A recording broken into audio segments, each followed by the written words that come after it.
नमस्ते। मेरे साथ आज इंदिरा जयसिंह जी हैं। आप सब लोगों को इंदिरा जयसिंह की मैं कोई मतलब इनको इंट्रोड्यूस करने की जरूरत नहीं है। हिंदुस्तान की न्याय व्यवस्था में आम आदमी, आम व्यक्ति के लिए हमेशा एक आवाज बन के खड़े रहने वाली इंदिरा जी। जो मेरा पहला प्रश्न यह है कि कल एक बहुत इंपॉर्टेंट दिन है देश में।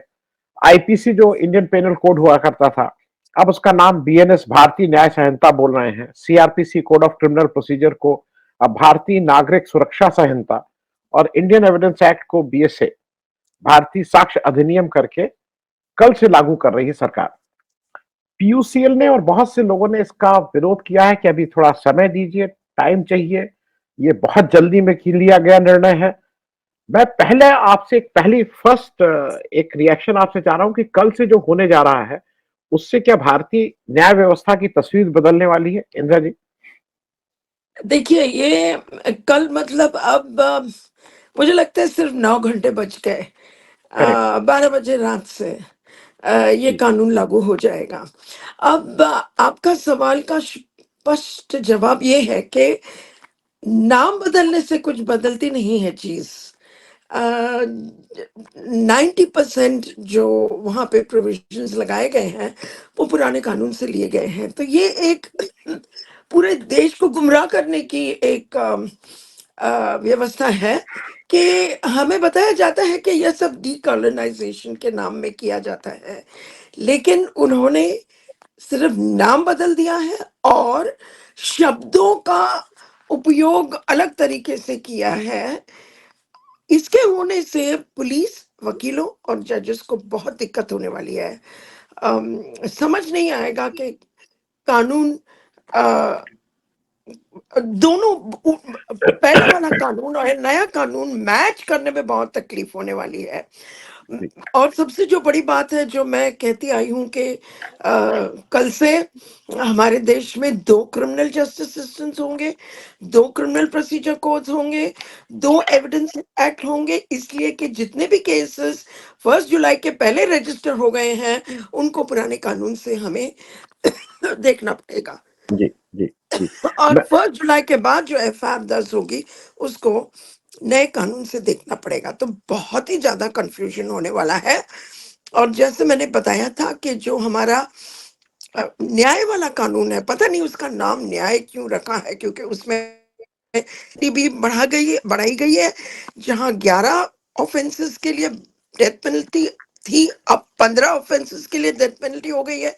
हैंडकफिंग लाया गया है और पुलिस रिमांड बढ़ाया गया है, तो इसको न्याय का नाम देने का कोई मतलब मुझे समझ में नहीं आया। जी। तो जी। जी। और इंदिरा हर जी। अक्यूज कहेगा कि मुझे वो पुराना कानून लागू होना चाहिए, और हर प्रोसिक्यूशन कहेगा नहीं नहीं, नया कानून लाना चाहिए। मैं इंदिरा जी, मैं इसलिए इस बात पे कहूं क्योंकि एक एक चर्चा यह है कि जिस दिन ये तीनों बिल पार्लियामेंट में पास हुए, उस दिन 20 दिसंबर 2023 में 141 सांसदों को आपने निलंबित किया था। उनकी गैर मौजूदगी में आपने इस कानून को पास किया है। कहना लोगों का आग्रह यह है कि इस पे नेशनल डिस्कशन होना चाहिए, इसकी जरूरत पे, इसकी नीड, इसका स्कोप, इसके कंटेंट पे। और ये एक सब लोगों की इच्छा है। सरकार तो सुनने वाली नहीं है।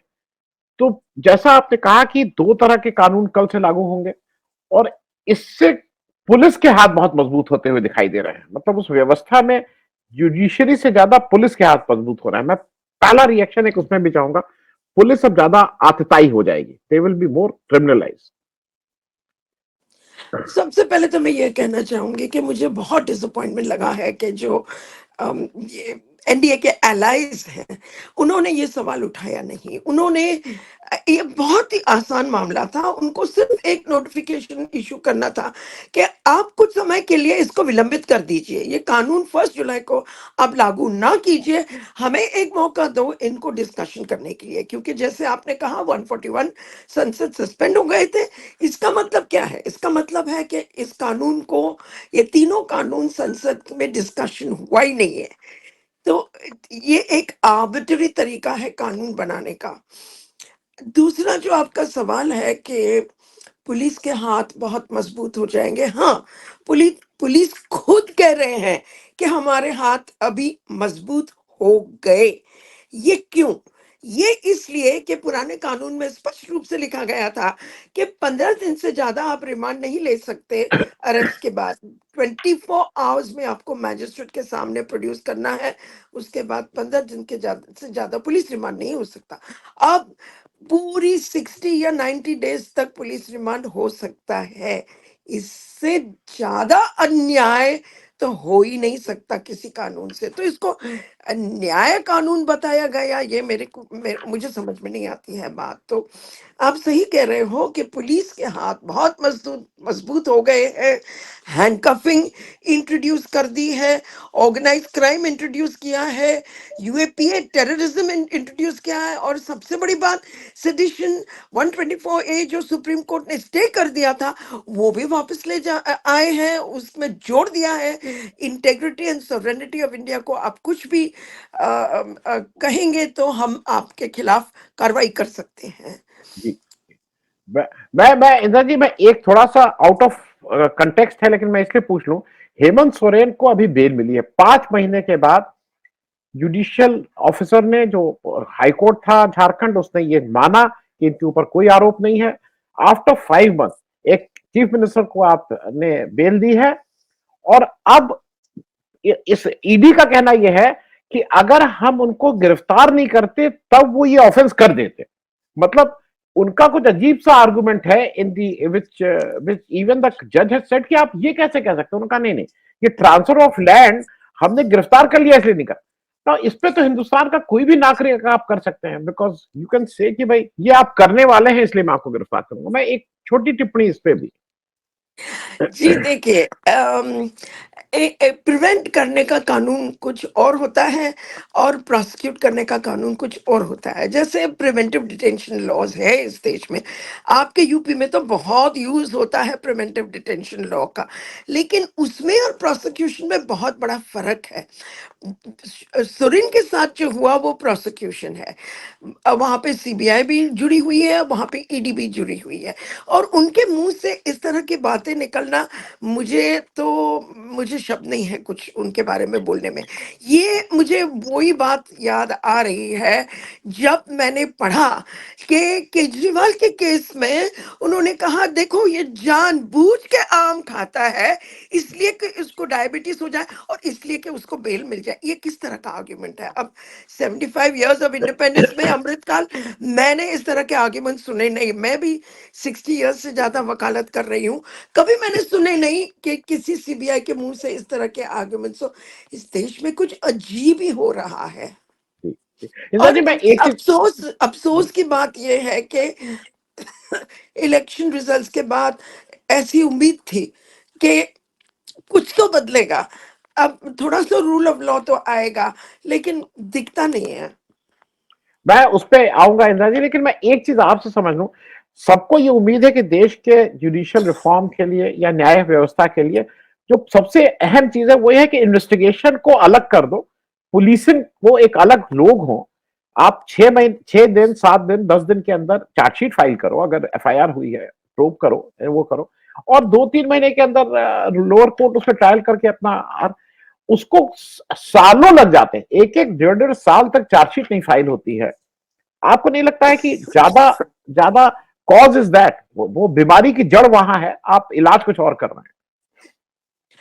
देखिए, इस कानून ने उन्होंने बहुत सारे टाइमलाइंस लगा दिए हैं, लेकिन बहुत कानून है इस देश में जहाँ पे टाइमलाइंस लगी हुई हैं, कुछ मैंडेटरी होता नहीं है। लेकिन मेरा कहना ये है, चलो ठीक है, मैं मानती हूँ कि कुछ क्राइम्स ऐसे होते हैं 2 दिन, 3 दिन, 4 दिन, 5 दिन में इन्वेस्टिगेशन पूरा हो नहीं सकता। उसका इन्वेस्टिगेशन चल सकता है 30 days, 60 days, 90 days maximum. UAPA में मैक्सिमम 180 डेज। लेकिन उस पीरियड में आपको अरेस्ट करने की जरूरत क्या है? ये सवाल हमारे सामने ये है कि ये तीनों कानून लागू करके हमारी लाइफ एंड लिबर्टी वो ले जा रहे हैं।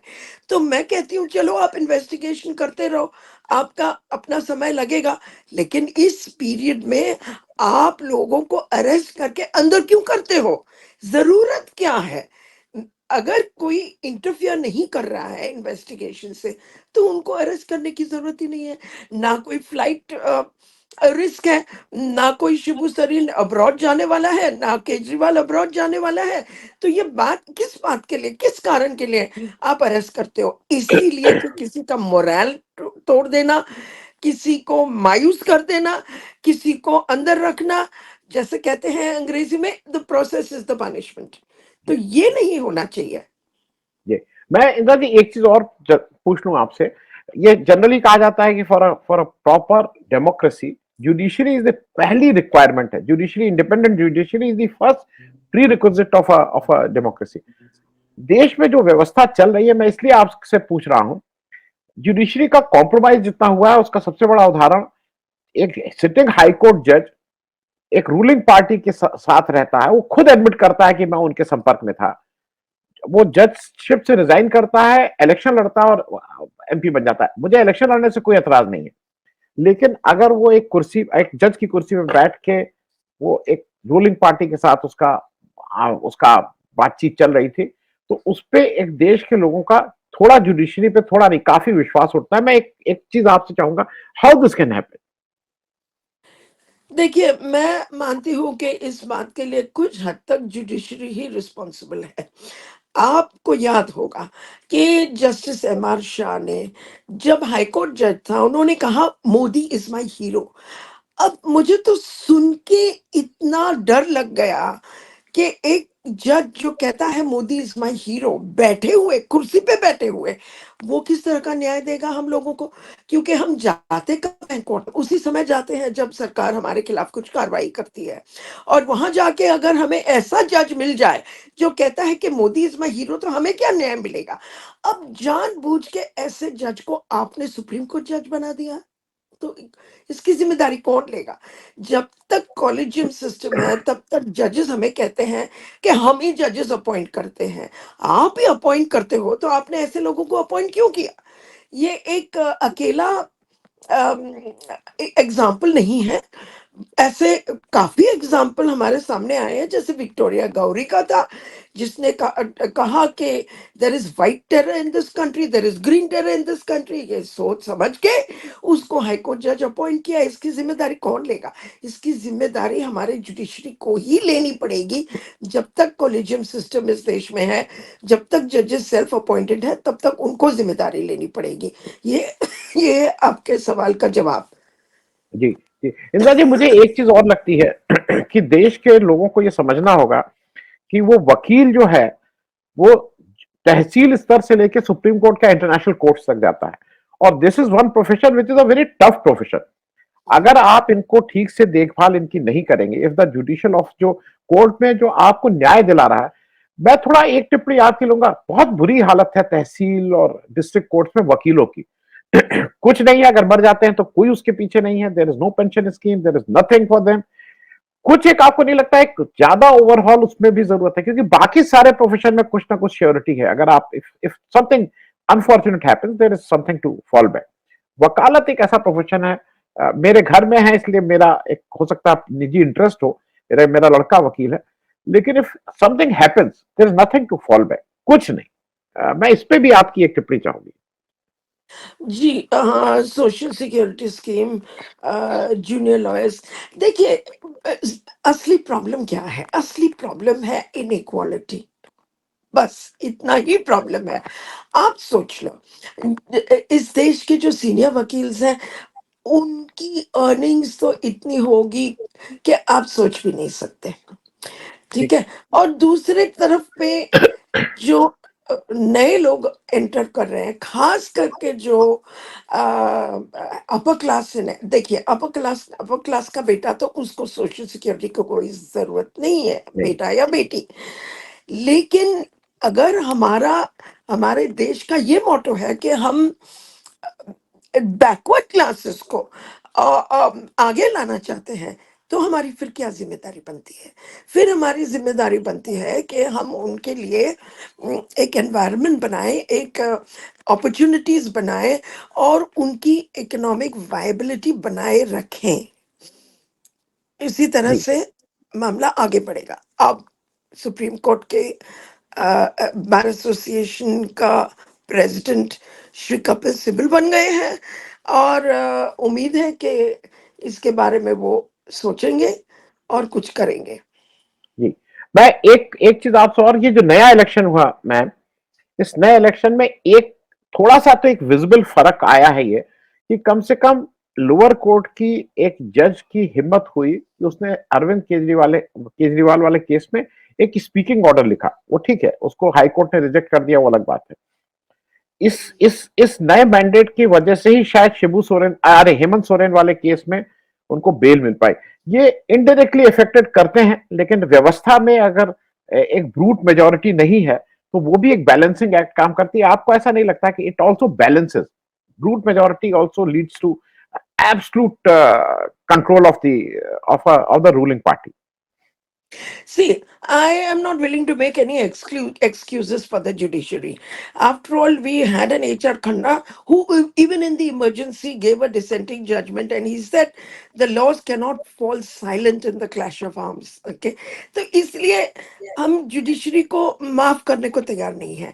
मैं तो मानती हूँ कि जितना अथॉरिटेरिज्म आप सरकार में देखते हो, उतना ही जुडिशरी को बोल्ड होना चाहिए, उनको रिलीफ देनी चाहिए। ये नहीं हो रहा है, मैं सोचती हूँ ये भी उनका अपना इंटरनली कोलैप्स है। लेकिन ये इलेक्शन का जो रिजल्ट है उसका असर जुडिशरी पे क्या होगा, वो आने वाले दिनों में ही पता चलेगा। हाँ, मैं मानती हूँ कि जिस जज ने केजरीवाल को बेल दी, सिर्फ बेल नहीं दी लेकिन इतनी हिम्मत करी कि उन्होंने खुद chief justice of India Shri D Y Chandrachud का की स्पीच कोट की।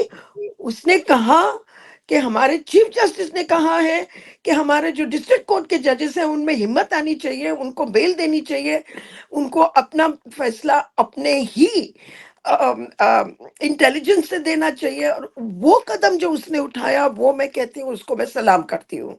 जी। इंदिरा जी, मैं आखिरी मेरा प्रश्न है, और मैं दर्शकों को भी एक ज्ञान दिला बता दूं कि इस देश के लॉ मिनिस्टर का पद बहुत ही पवित्र और बहुत ही एफिशिएंट लोगों उस पर बैठे हैं।